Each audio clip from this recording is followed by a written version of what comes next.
Hey, welcome back, everybody. It's time once again to meet our community, the Hispanic business community here in Orange County, powered by the Orange County Hispanic Chamber of Commerce and Orange County's only community radio station, OC Talk Radio, streaming live from our studios here at the University of California, Irvine Beale Applied Innovation Center, where we're with Mr. Orange County himself here. That's right. That you've given me that title. I've given you that title. Orange County. Mr. I like OC. that title, Mr. Paul Roberts. Welcome everybody to our community podcast show powered by the Orange County Hispanic Chamber of Commerce. I'm your host, John Gutierrez, Senior Vice President of the organization. We have for you another great show today. We have another superstar guest with us, Ms. Norma Mora, who's a mortgage loan officer for PRMG. She's also a financial planner. She's also one of our Orange County Hispanic Chamber of Commerce ambassadors, and she's a mentor at the Hispanic 100 Foundation, which is one of our partners in the community.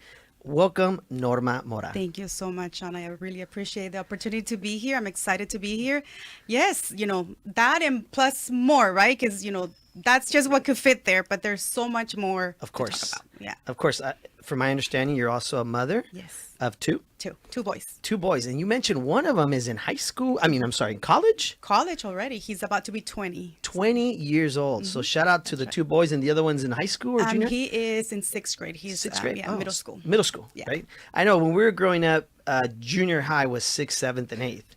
And today it goes like kinder through 6th grade. And then junior high is like 7th and 8th. So it's a little bit Changed different, it a right? little bit. It's changed a little bit depending on the district, right? That's right. Yeah. Well, one of the things we like to do on the show is we'll get into, of course, your career, where you work, what you're about, and of course, the fact that you're one of our superstar ambassadors, which for those of you listening, our ambassadors are part of our chamber. They're members of ours, and they just go above and beyond to volunteer and help out at many of our events. So first and foremost, thank you for volunteering to be one of our my ambassadors. What's that been like for you? You know what? It's been amazing. I've had so many opportunities come my way. Just being part of the chamber and as an ambassador, I've met a lot of great people. Yeah, It's like one big family. absolutely. We'll get into the Hispanic Chamber family some more. But first and foremost, we like our audience, our viewers, to get to know you as a person. If you don't mind sharing a little bit about yourself, maybe your family or where you grew up, Yeah. and we'll get into how you got into this career. Okay, absolutely. So I am from Acapulco, originally born and raised. My family came here when I was 11. I was 11 years old. My dad said, you know what, I don't like this. Let's go back. So we went back. Wait, Acapulco. Acapulco. And your dad wanted to leave Acapulco. Well, Isn't that the place everybody wants to go to today? Exactly. So it that's was why very different back then. It was very different back then. Not as absolutely. tourist as today. No, absolutely. Different, Interesting. Now, we came, my dad said, you know what, I don't know if I'm comfortable here. So we left, but we came back a year and a half later. Really? So we came back when I was 13 and I've been here since. So Wow. And your parents, when they came here the first time, do you remember if it was something that was challenging for them? Was it challenging So for the it was family? the second time around. Okay. It was the second time around. It was when my dad got sick. He was the only provider. Well, first of all, I have to say I'm the youngest of 10. So Whoa. Wait, did you say 10? Yeah, 10, yes. 10 personas en la familia? Yes, absolutely. And where do you fall in the 10? The youngest one. Wait, you're the youngest? I'm the youngest. Wow, that's Absolutely. like a lot of follow up, right? So you got a lot of the hand-me-downs? Yes, that's it. I'm the youngest of 10. So, my dad being the sole provider, when he got sick and he couldn't work anymore, some of my siblings, my older ones, were here in the U.S. already. So they thought, my dad's not getting any better. Let's bring the rest of the family over. So we came over because we had no opportunity to stay there, given that, my dad couldn't work anymore. Wow. So we came here, my dad got better, and unfortunately now he's passed. He's been gone for over 6 years now. I'm sorry to hear that. But when he came, he got better. He started working again, and we made our life here, and I've been here since. So that was the struggle that we went through to, get here. And I saw how my sisters and my brothers worked hard for us. Yeah. That was huge. Well, what's interesting, Norma, is that we're a family of 5. My wife, they're a family also of, I think, 9. I still joke with them. I'm like, I'm still getting to know your siblings. I haven't met all of them. And she like laughs about it. We all laugh because the families are so big, right? I mean, they're twice the size of my family. Yeah.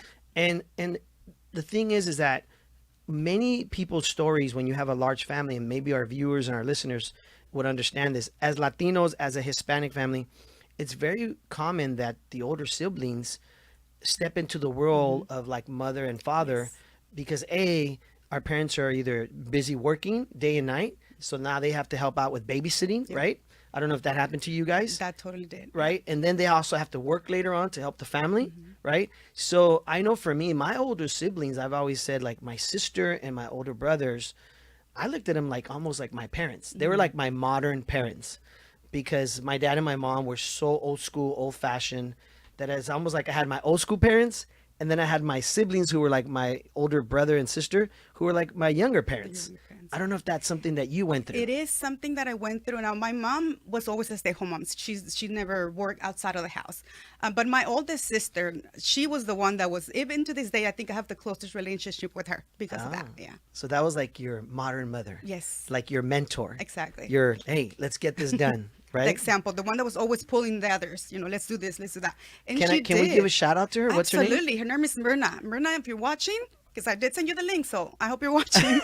Hey, thank you so much for everything you've done for us. Absolutely. That's important, right? That we acknowledge our siblings because there's so much we learn from them. I'm the youngest of 5, and I can surely say that I learned so much from my older brothers and my sister.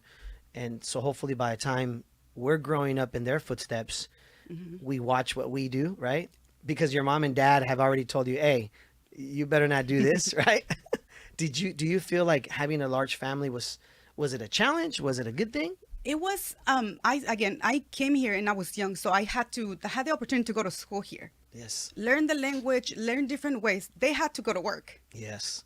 So now So they opened the pavement for you, Exactly. basically, Yep. right? They paved that road for you. Yeah, they were the ones that were providing for the household. So I'm like, I saw, Yes. what they were doing. Getting up early, coming home late, driving people around, all of that. I could tell you get emotional Yes. about it.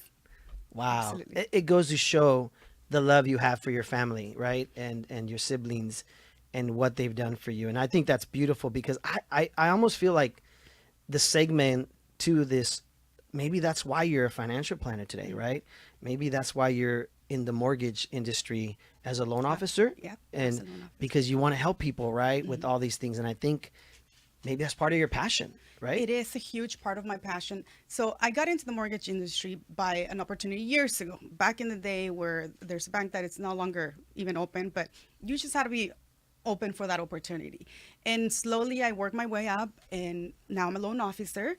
I saw the opportunity to learn about financial literacy and planning, and you hit it in the, There's a reason why I'm the host. You're absolutely right. I saw the need, Yes. that not only my family, but the community needs when it comes to financial literacy. So I Yes. got involved in that world and just bringing all that together and now being able to help others with their finances and teach them, providing that education. It's a big piece of it too.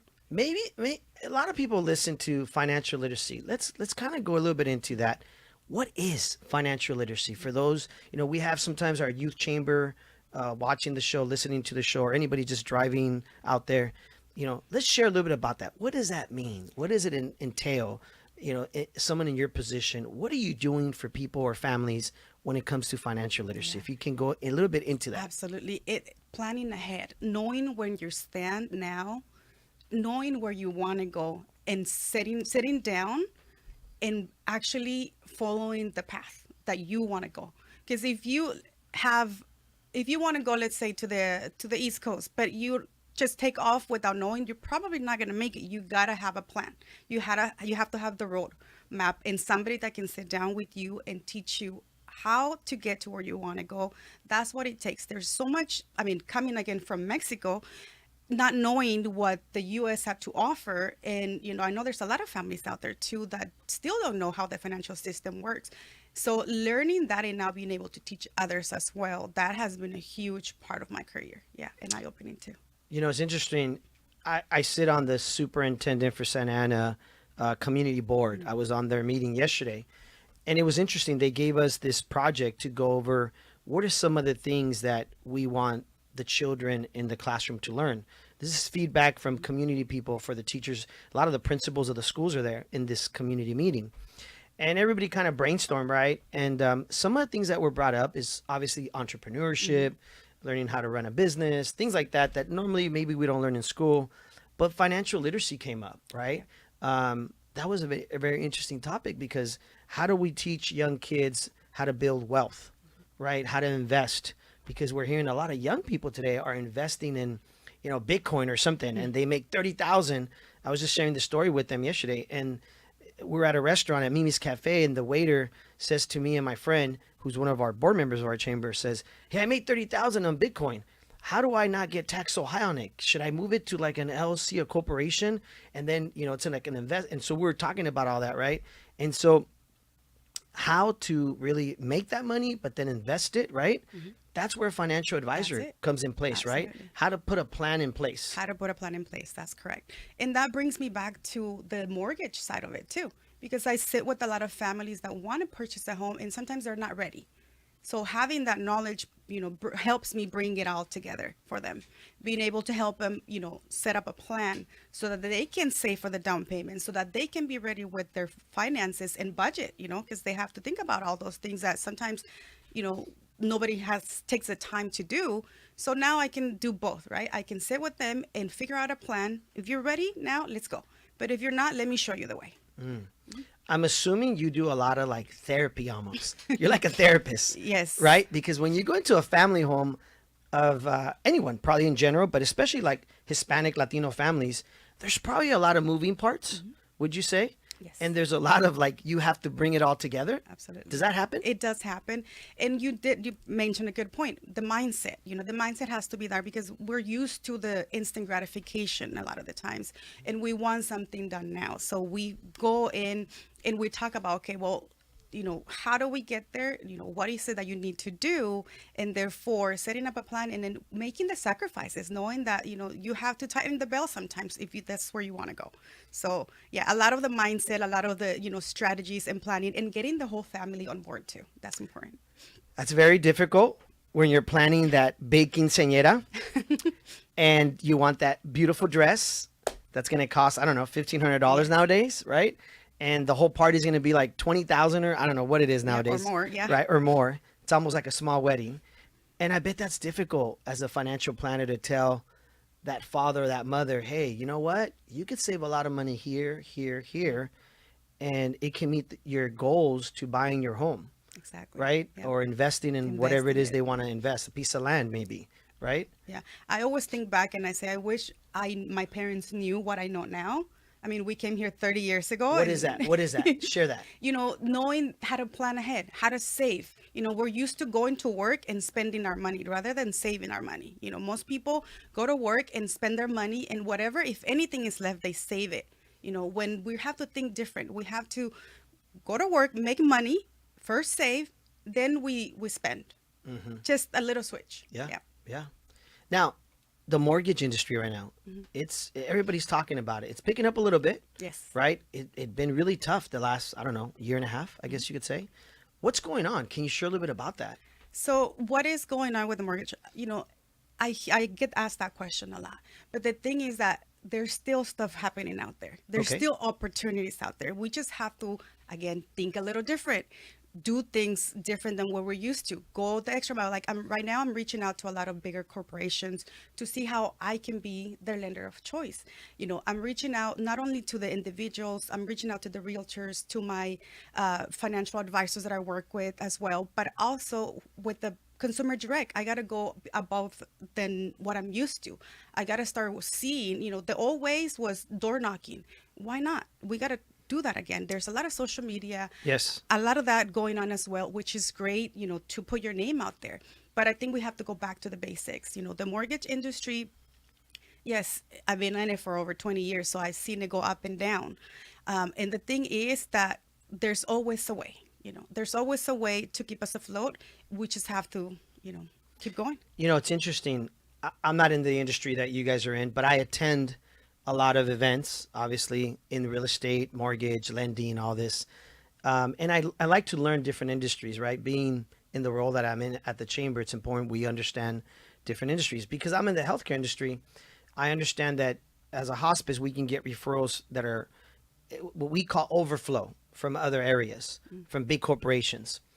And recently I learned that big banks can also have overflow of business that can go to smaller businesses because they're so busy, they got so much going on, that if you can build these relationships with these certain banks or local banks, they can give you overflow There you go. of business, right? Yep. And so it's very interesting how every industry has its differences, but also has its similarities.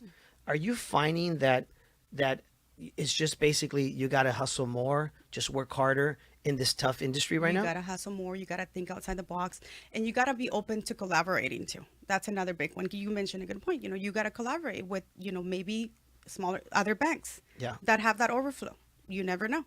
You never know, and that's why it's so good. That's why I love being part of the chamber, because we have a lot of events, a lot of mixers that you meet people that. Tell them. How good is it? Yeah, Huh? it's incredible. You never know. I mean, honestly, I wouldn't be here today if it wasn't because of the chamber. The reason I became a loan officer, I started going to networking events. I meet one person, they introduced me to the chamber. Then I get introduced to the mentorship program. Next thing you know, I'm here. Yeah. It's interesting. I know that many of you are listening that are probably either not members or want to be members or, maybe have been members in the past. We're like one big family, right? And we try to host different mixers, different events. But as you know, our big Estrella Awards is coming up, our big, gala that's, Disneyland Hotel and 600 plus. I mean, we're almost at 700 people this year, I Wow. think. For me, that was my first ever big event I went to through the chamber. And I never forget walking in those doors and seeing like all these like people in tuxedos. And I was like, wow, this is really cool. What's it been for you, the experience? I mean, like going to the Gala it's incredible too. Same thing. You meet people, you build relationships, you build connections, and you build your network. After all, it's going out there and showing up. Sometimes that's all it takes. You got to show up and be open to talk to people, to meet that person. Say hello to someone that you haven't met before. Yeah. I know my wife loves the whole dress and, the whole dressing up is fun, right? Yeah, I'm looking forward to it. Yeah, absolutely.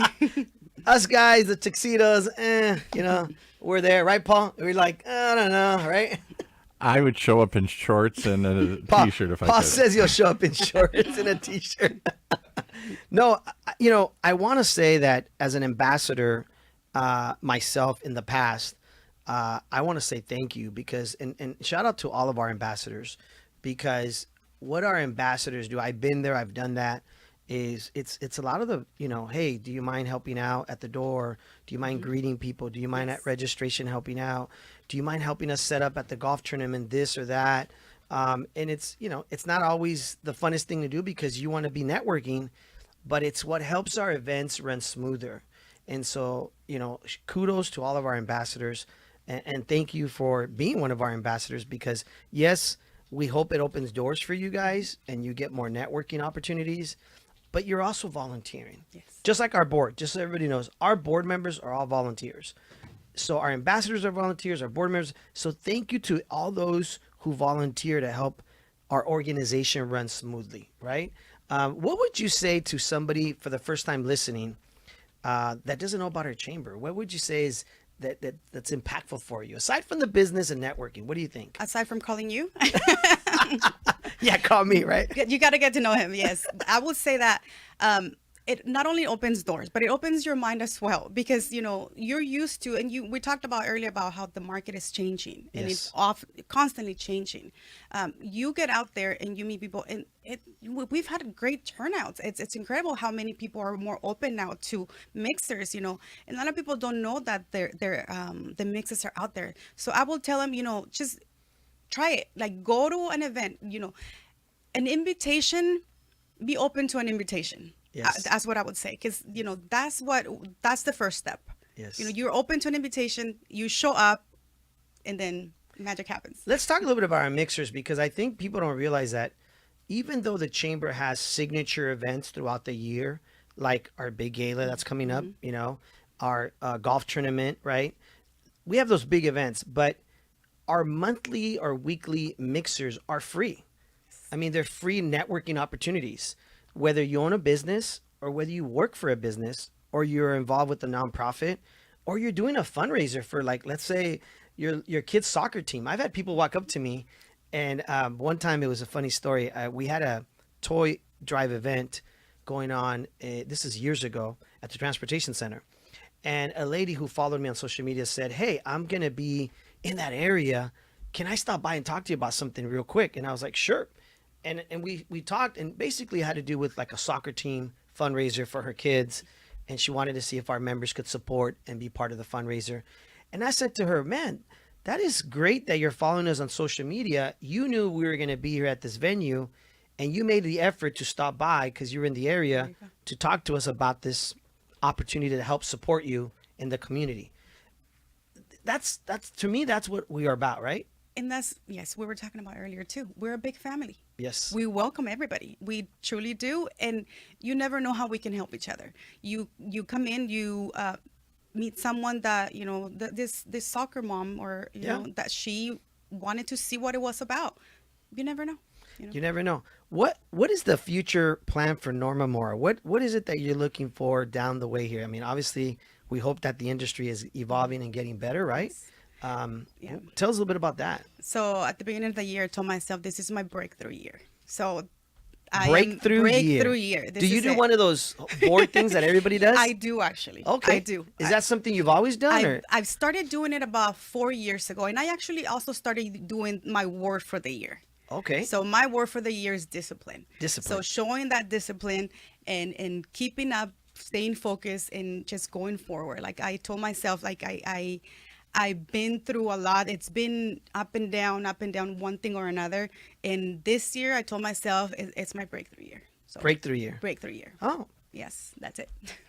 I know the last year and a half, one of the words I've been trying to use more is accountability, right? Being accountable for what you plan or what you hope for. I always watch that video of Denzel Washington, right? That it talks about goals, and you got to have like a plan. You can't just have goals. What's the plan to hit those goals, right? You see a lot more of that in social media, right? And I think that's important that we set those standards. What about like as far as like fun stuff? What do you do for fun with your kids and the family? Yeah, I mean, I like to do a lot of things. We're family oriented. We just had my youngest just turned 12, so we got together, and that was exciting. I love reading. I mean, you said fun. That's fun for me. So Reading. I enjoy reading. Wow. I enjoy reading. What do a you lot. like to read? What kind of books? A lot of personal growth and personal development. Do you Yeah. find those books help you? Yes. Really? Absolutely. And now are you reading it or listening to them like they I do do now? both. I do both. I read, and then when I'm driving, I listen to podcasts or an audiobook. Yeah, I do both. Paul just gave you the thumbs up. She said the magic word podcast. Oh, there you go. Podcasts. Oh, that's right. Podcasts. Yeah, so I like to read. I like to also cook. I love cooking. You know, that's one of my things. What's the specialty? Ooh, I knew you were going to ask that. My wife was making chile verde the other day, and everybody's giving me a hard time, you know, because I'm like, come on over. We just made I filmed, pieces of it. What is your specialty? So I like making my dad's recipe for ceviche. Ceviche. Yeah, ceviche Ooh. acapulqueño. Yes. Ooh, from that's my- Acapulco style. Acapulco style. There's so yeah. many different ones, right? Yes, absolutely. What would you say is a little bit different Acapulco style? So it's more, there's a lot, and a lot of people say that it looks like a cocktail almost because there's a lot of red sauce, like a tomato sauce. No in it. way. You know what? I often buy that style of ceviche at La Reina restaurant, carniceria in Orange. And I love it. It's got it's got like the tomato sauce, juicy, yes. big shrimps, Yes. and they're like, oh, Octopus ceviche. season. And I'm like, that doesn't look like ceviche. The one next to it looks like ceviche, which is the other regular More of a ceviche. clear, yeah. Interesting. So you do more that style. That style, exactly, yes. But overall, you know that. And I like Paul, hiking. you got to try that one Did day. you tell Norma that in order to come back, she has to bring food? Paul loves food. There you go. I'm coming, Paul so that's loves I'm food. coming back, I guess. Yeah. Yes. Bringing us She some of brings the... food, she gets to come She's back. gonna bring back the Acapulco style That's right. ceviche. I don't know. Maybe that's a new marketing tool for you. There you go. telling You make it. You take it to Show up. clients with Show a little up. bit of like what is it? Crackers, right? Some crackers. Some tostadas. Yeah, exactly. Exactly. Wow, she's making us hungry. Oh, man, I so love now, ceviche. so now that one doesn't have as much lemon, right? Because the other ceviche is more a lot of lemon. This one's more like the sauce, the More tomato the sauce. sauce. But however, I mean, to go a little bit into it, the shrimp I cook it with lemon, so you do get that tangy flavor. Yeah. Oh, okay. Now, do you boil the shrimp? No, just No. with the lemon with the cooks lemon it. cooks it. Yeah. Ah, interesting, Paul. Wow, that sounds really good, Paul. She's got to bring some. Paul's like, she got to bring some. You know, I grew up, this is sounds crazy, but I grew up in the Midwest. Uh-huh. There were no Mexican restaurants anywhere. There was no Taco Bell when I was a kid. There was no nothing. Taco right? Bell is not I know, a but Mexican I restaurant. mean nothing that even suggested. I didn't know there was anything to do with it. I never had ceviche until I came to California, and I never even heard of it. And I'm amazed how many styles of it Different there are. styles. Oh, Yeah. one of the styles that I know my wife and I love a lot is with pieces of mango in it, the regular ceviche. It just gives it like a really different taste. Teresa and Leo from Villa Roma. She can come on too.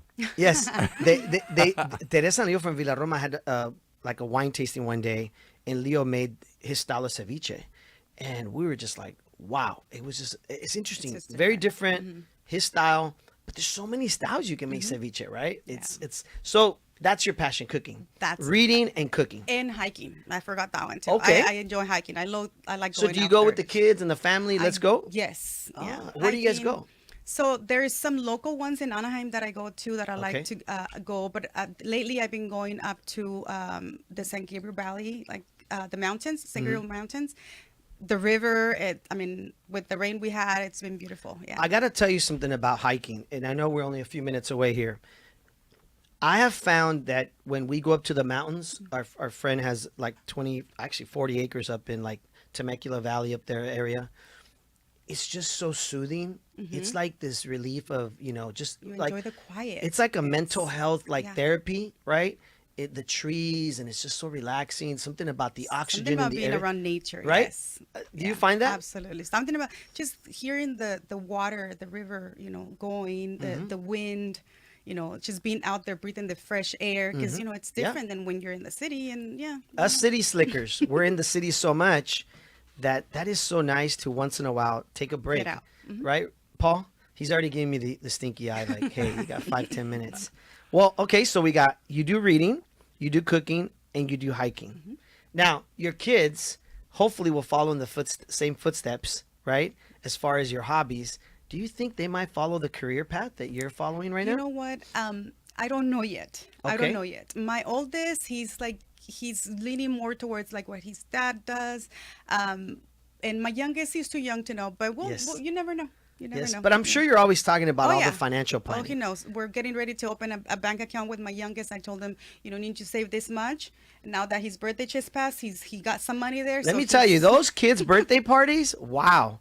I mean, everybody brings 20 to 40 bucks, and they have these stacks of like he's ready now. like Yeah. $300-$400. They're like, what do I do with this? Yes, and he and knows. put Yep. it in the bank, Put it in the bank. Let's Save save it. it up. Yeah. right? And then they come to you, they're like, can I order this game? All right, it comes out of your bank account. Yes, we actually do that already. Accountability, right? Yes, absolutely. That's good. That's good.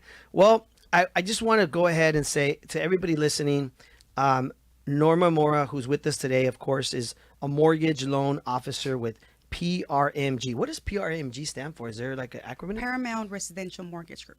Okay. I wanted to make sure we point Yes, shout outs to them, right? And the whole team there. Yes, absolutely. Thank you guys so much. Paramount, it's a great company. It's been around since 2001, so it's been great being a part of the team. Yes. That's awesome. And then, of course, she's a financial planner, one of our ambassadors at the chamber here. And she's also entering the mentorship program as a mentor for the Hispanic 100 Foundation, which is one of our partners of our chamber in the community. And so as an ambassador, I encourage you, please, if you know Norma out there, if you see her, ask her, let her know, hey, what's the chamber like? What do you enjoy? And have her invite you out to one of our mixers, because that's really what it's about. I mean, we're excited about the big gala coming up, the gala, whatever people want to call it. I think we're going to hit like 700 plus people. 700. Like 70 tables. I think we're at like 70. It might even be more, which normally, just so you guys know, it's been around 25 years. It used to be a couple hundred people. And I think last year we had like close to 600. So this year, for it to hit 700, it's just at the Disneyland Hotel. So it's beautiful there, right? It goes to show what the chamber can do. Yes, the power of the community Absolutely. and networking. Norma, we wish you all the best. Thank you. Thank you for being on the show and sharing with you a little bit about your family absolutely. and your career. And anytime you want to come back, we'll bring you back and you can share some more great ideas, especially if you bring Paul Yes. that delicious That's the ceviche. requirement. If she brings the ceviche, she's in. I'm in. She's going to come back and we're going to make the ceviche here. Oh, There you go. there you go. It's even better. Like she'll bring it already kind of pre-prepped and put it all together. And then we'll try it out, right? That's even What do you think, better. Paul? Look at Paul. Paul's like, Wow. Paul's like, let's do it. Let's do it. There you go. That's it. It's Thank you, on. Norma, for Thank being you, John, here. for inviting me. I appreciate you for having me over. Yep. Thank you, Paul, as well. There you go. Take it away, Mr. Paul Roberts.